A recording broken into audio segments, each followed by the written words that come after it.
Assalamu alaikum. I'm Hafza Aliza Yaqub. Welcome to my YouTube channel Psychological Learning with Aliza Yaqub. Today we study on major and mild neurocognitive disorder. आज की video में हम study करेंगे न्यूरोकोग्निटिव disorder क्या होते हैं, इसके पीछे की काजेस क्या होती हैं, साइन एंड सिम्टम्स क्या होते हैं और इसे हम किस तरह से ट्रीट कर सकते हैं। माइल्ड न्यूरोकोग्निटिव डिसऑर्डर में क्या होता है कि बेसिकली जो इंडिविजुअल की मेंटल फंक्शनिंग होती है वो डिक्रीज़ हो जाती है। इसके अलावा इंडिविजुअल जो होता है वो अपने डेली टास्क खुद से इंडिपेंडेंटली नहीं कर पाता। और मेजर न्यूरोकोग्निटिव डिसऑर्डर के अंदर भी क्या होता है कि मेंटल फंक्शनिंग जो होती है वो कम होती है और इंडिविजुअल जो है अपनी डेली रूटीन के टास्क नहीं कर पाता, जिसे कि हम डिमेंशिया भी कहते हैं। डिमेंशिया या अल्जाइमर डिजीज़ के जिसके अंदर इंडिविजुअल जो है उसकी मेमोरी जो है वो भी कम होती है, उसे अटेंशन जो है वो एक चीज़ के ऊपर वो अपनी सस्टेन नहीं कर पा रहा होता। अब हम देख लेते हैं बेसिकली कि मेजर न्यूरोकोग्निटिव डिसऑर्डर क्या होता है कि इसके अंदर इंडिविजुअल के जो है वो कोग्निटिव फंक्शनिंग के अंदर डिक्लाइन आने लग जाता है। कोग्निटिव डोमेन के अंदर एक या एक से ज़्यादा डोमेन के अंदर जो है कोग्निटिव डिक्लाइन आता है, जैसे कि वो अटेंशन नहीं अपने किसी भी काम के ऊपर रख पा रहा होता। एग्जेक्टिव फंक्शनिंग यानी कि प्रॉब्लम सॉल्विंग थिंकिंग, ये पैटर्न जो होता है उसका डिस्टर्ब हो जाता है, या वो किसी चीज़ को जल्दी लर्न नहीं कर पा रहा था। मेमोरी लॉस हो जाती है, मेमोरी के अंदर जो है वो चीज़ें स्टोर नहीं हो रही होती। लैंग्वेज के ऊपर अफेक्ट आता है, मोटर फंक्शनिंग के ऊपर अफेक्ट आता है, परसेप्शन के ऊपर जो है वो अफेक्ट आता है। इसके अलावा सोशल कोग्निशन के ऊपर जो इफेक्ट आता है। इसमें बेसिकली क्या होता है कि इंडिविजुअल के जो कोग्निटिव फंक्शंस होते हैं उनके अंदर डिक्लाइन आने लग जाता है और इसके अलावा जो कोग्निटिव परफॉर्मेंस होती हैं उसके अंदर भी इंडिविजुअल जो है वो इम्पेयर हो जाता है। और क्लिनिकली असेस करके जो इंडिविजुअल है उसको वो साइकोलॉजिकल टेस्टिंग अप्लाई करने के बाद जो है इंडिविजुअल को डायग्नोस किया जाता है। इससे क्या होता है कि इंडिविजुअल की जो डेली एवरीडे की फंक्शनिंग होती हैं, जो एक्टिविटीज़ होती हैं, वो इंडिपेंडेंटली अपनी डेली रूटीन की एक्टिविटीज़ खुद से परफॉर्म नहीं कर पा रहा होता। यानी कि अगर एक इंडिविजुअल है उसने अगर डेली कोई मेडिसिन खाना है तो वो उसकी इतनी मेमोरी काम नहीं करेगी कि उसे याद हो कि उसने डेली मेडिसिन खानी है, कौन सी मेडिसिन खानी है, कौन सी मेडिसिन किस टाइम पे खानी है। या अगर उसने बिल को पे करना है जो कि वो इतने सालों से करता आ रहा है, तो आगे आके वो इस तरह भूल जाएगा, उसकी वो जो है वो मेमोरी लॉस हो जाएगी या मेमोरी के अंदर से ज़हन से जो है वो चीज़ें निकल जाएंगी कि बिल जो है उसको किस तरह से पे किया जा सकता है। इसको जो है इसकी वजह से इंडिविजुअल इसमें हम देखेंगे कि इंडिविजुअल को इसके अलावा कोई और मेंटल प्रॉब्लम तो नहीं है, यानी कि कोई डिप्रेशन तो नहीं है या शिज़ोफ्रेनिया तो नहीं है, कोई साइकेट्रिक प्रॉब्लम तो नहीं है जिसकी वजह से एक इंडिविजुअल जो है उसको इस तरह के एग्जेक्टिव फंक्शनिंग के अंदर डिक्लाइन के अंदर इम्पेयरमेंट का सामना करना पड़ रहा है। इसके अलावा कि इंडिविजुअल को कोई और जो प्रॉब्लम तो नहीं है, कोई पार्किंसन डिजीज़ या कोई और फिज़िकल प्रॉब्लम तो नहीं जिसकी वजह से इंडिविजुअल को जो है इस तरह कोग्निटिव डिक्लाइन का सामना करना पड़ रहा है। इसके अलावा देखा जाए कि इन प्रॉब्लम्स की वजह से इंडिविजुअल का जो बिहेवियर है वो इसके साथ कितना डिस्टर्ब हो रहा है, इंडिविजुअल का बिहेवियर डिस्टर्ब हो रहा है या नहीं हो रहा है। इसके साथ इंडिविजुअल को कोई और साइकोटिक सिम्टम्स आ रहे हैं, उसका कोई मूड डिस्टर्ब हो रहा है इनकी वजह से या नहीं हो रहा।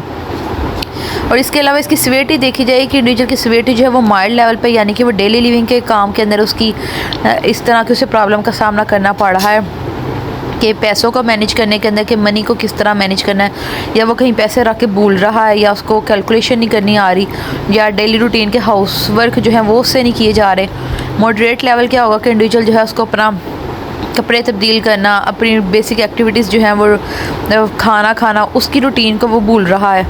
पर आया कि जो इंडिविजुअल है या वो सीवियरिटी के लेवल के कि फुल डिपेंडेंट है कि दूसरे इंडिविजुअल के ऊपर डिपेंड कर रहा है, उससे अपने डेली रूटीन का कोई भी काम वो नहीं कर पा रहा। और माइल्ड न्यूरोकोग्निटिव डिसऑर्डर के अंदर क्या हो कि इंडिविजुअल को वही जो है कि यानी कोग्निटिव डोमेन्स के अंदर उसे प्रॉब्लम अटेंशन, एग्जेक्टिव फंक्शनिंग या लर्निंग, मेमोरी, लैंग्वेज के अंदर उसे जो है वो प्रॉब्लम का सामना करना पड़ रहा होगा। लेकिन क्या होता है कि वो एक माइल्ड लेवल पे होता है। जो मेजर कोग्निटिव डिसऑर्डर है उसके अंदर क्या होता है कि इन एरियाज़ के अंदर जो प्रॉब्लम वो मेजर लेवल पे आती है कि इंडिविजुअल कुछ भी नहीं कर पा रहा होता। लेकिन ये जो माइल्ड न्यूरोकोग्निटिव डिसऑर्डर इसमें क्या होती है कि जो इम्पेयरमेंट आ रही है, जो डिक्लाइन आ रहा है, वो माइल्ड लेवल का आता है। अब हम इसके डायग्नोस्टिक फीचर्स देख लेते हैं कि उसके अंदर देखा जाता है कि इंडिविजुअल की जो है कोग्निटिव फंक्शनिंग उसके अंदर कितनी इम्पेयरमेंट आई है, किस लेवल तक है वो कोग्निटिव डिक्लाइन आया और उसके पीछे की रीज़न्स क्या हैं, कि क्या कोई और इसके पीछे कोई फिज़िकल प्रॉब्लम या कोई साइकोलॉजिकल प्रॉब्लम तो नहीं है,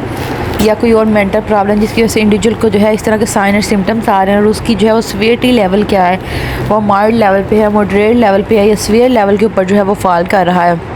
दैन जो है इंडिविजुअल के ऊपर स्टैंडर्डाइज जो है वो टेस्टिंग अप्लाई की जाती है और इंडिविजुअल को जो है वो डायग्नोस किया जाता है। और इसके डेवलपमेंटल एंड कोर्स जो पीरियड है उसके अंदर देखा जाता है कि इंडिविजुअल जो है उसके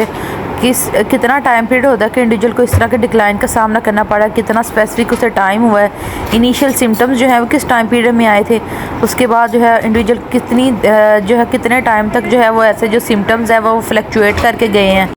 कितने टाइम पीरियड पे वो जो सिम्टम्स है वो फ्लक्चुएट करके गए हैं या उनका ऑनसेट जो है वो कितनी देर तक रहा है, और कितना जो है उनकी वजह से इंडिविजुअल को जो है वो कोग्निटिव डेफिसिट का सामना करना पड़ा है। और कोग्निटिव डेफिसिट की वजह से इंडिविजुअल के किन किन एरियाज जो हैं उनके अंदर डिस्टर्बेंस आती है, यानी इसकी वजह से इंडिविजुअल की जो सोशल ऑक्यूपेशनल लाइफ होती है वो डिस्टर्ब होती है, एजुकेशनल लाइफ जो होती है वो डिस्टर्ब होती है, कि इंडिविजुअल जो है वो इसकी जो डेली रूटीन की एक्टिविटीज़ होती हैं वो भी डिस्टर्ब होती हैं, कि जैसे वो मनी मैनेजमेंट नहीं कर पा रहा था, अपने डेली रूटीन के टास्क उसे याद नहीं रहते, उसको अपनी मेडिटेशन नहीं याद रहती, इस तरह के उससे डेली रूटीन की प्रॉब्लम, इसके अलावा उसके वर्क प्लेस के अंदर प्रॉब्लम्स का सामना करना पड़ रहा होता है कि उसे वर्क प्लेस के अपने डॉक्यूमेंट नहीं याद होते कि उसने डॉक्यूमेंट कहाँ रखे हैं, या किस तरह से सेव किए हैं, या किस तरह से डॉक्यूमेंट बनाने हैं, या क्या उनके अंदर कैलकुलेशंस थी। ये जो है इंडिविजुअल को इसके अंदर जो है इसकी वजह से प्रॉब्लम का सामना करना पड़ता है। डेली के जो हाउस होल्ड वर्क होते हैं वो उनसे परफॉर्म नहीं किए जा रहे होते, कि उन्हें उनका मेथड जो है वो भूल जाता है, या जिस तरह के मैंने पहले डिस्कस किया कि पेइंग बिल, कि पहले वो इस तरह बिल को पे कर रहे होते हैं, उनको उसका मेथड याद होता है, लेकिन बाद में उन्हें जो है वो मेथड भी भूल जाता है, और वो प्रॉपर जो है अपनी लाइफ के अंदर जो है वो डेली रूटीन के टास्क परफॉर्म नहीं कर पा रहे होते। उनके जो डेली रूटीन के फंक्शनिंग होती है या जो कोग्निटिव डोमेन्स होती हैं वो उसकी वजह से अफेक्ट करती हैं, उनके ऊपर जो है वो असरात मरतब होते हैं। ये जो है कुछ mild and major neuro cognitive के कुछ काजेज़ होती हैं, यानी कुछ अफेक्ट होते हैं, उसके कॉन्सिक्वेंसेस होते हैं। अब हम इसका ट्रीटमेंट देख लेते हैं कि जो न्यूरो कोग्निटिव डिसऑर्डर है, चाहे वो माइल्ड है या मेजर है, उनको किस तरह से जो है वो ट्रीट किया जा सकता है। बेसिकली जो है इसका ये कोई ट्रीटमेंट नहीं होता, क्योंकि ये जो है इसकी वजह से कोग्निटिव डोमेन के अंदर जो है वो डिक्लाइन आया था, लेकिन मेडिसिन के साथ जो है फार्माकोलॉजिकल जो मेडिसिन जो है वो यूज़ की जाती हैं, ताकि इसकी वजह से जो इंडिविजुअल है उसकी जो डिक्लाइनेशन आई है वो वहाँ पे जो है वो कॉन्स्टेंट हो जाए, या उसके अंदर जो है वो ज़्यादा डिक्लाइन ना हो, और जो है वो अफेक्ट जो है वो थोड़े कम हो जाए। इसके अलावा जो है वो बिहेवियरल थेरेपी अप्लाई की जाती है, कि इंडिविजुअल के जो भी यानी उन्हें डेली टास्क के वर्क के ऊपर उन्हें सिखाया जाता है कि किस तरह से जो है वो उन्होंने अपने वर्क को, अपनी जो डेली रूटीन की जो टास्क हैं, अपनी रूटीन है उसको किस तरह से मैनेज करना है, और अपने बिहेवियर, यानी कि अगर वो इस तरह उन्हें कोई कोग्निटिव डिक्लाइन की वजह से वो अपना सब कुछ छोड़ के बैठे हुए हैं, तो उनके ऊपर बिहेवियरल एक्टिवेशन की टेक्निक अप्लाई करना, कि वो थोड़ा थोड़ा ख़ुद को जो है इन कामों के अंदर दोबारा से इन्वॉल्व करें, ताकि और इसके साथ जो है वो मेडिसिन यूज़ करें, ताकि उन्हें उनकी जो प्रॉब्लम या जो कोग्निटिव डोमेन के अंदर जो डिक्लाइन आ रहा है उसके ऊपर वो काबू पा सकें। इसके अलावा जो इन्वायरमेंटल इंटरवेंशन है वो की जाती है, कि इंडिविजुअल का जो इन्वायरमेंट है उसको जो है वो उसके लिए बेहतरीन बनाया जाए, वो उसके लिए जो है पीसफुल बनाया जाए, हैप्पी बनाया जाए, ताकि इंडिविजुअल जो है अपने उस इन्वायरमेंट के अंदर कोई इसे क्रिटिसाइज़ करने वाला ना हो, कि अगर एक इंडिविजुअल को अपनी डेली लाइफ रूटीन के टास्क नहीं कर पा रहा, या उसको प्रॉब्लम का सामना करना आ रहा है, या वो भूल गया है, तो कोई उससे जो है उन टास्क पर क्रिटिसाइज ना करे, कि या उसको जो है उन चीज़ों के ऊपर कोई बायसनेस का सामना ना करना पड़े, या उसका कोई मजाक वगैरह ना उड़ाया जाए, ताकि इंडिविजुअल जो है अपनी उसको उसका साथ मिल के जो है वो चला जाए, ताकि इंडिविजुअल अपनी चीज़ों के अंदर बेहतरी लाने की कोशिश करे, ताकि इंडिविजुअल खुद को डीमोटिवेटेड और अंडर कॉन्फिडेंट जो है वो फील ना कर सके। ये थी हमारी आज की वीडियो। उम्मीद है आपको वीडियो पसंद आई होगी। Like the video and subscribe the channel. Thank you so much. Thank you for watching.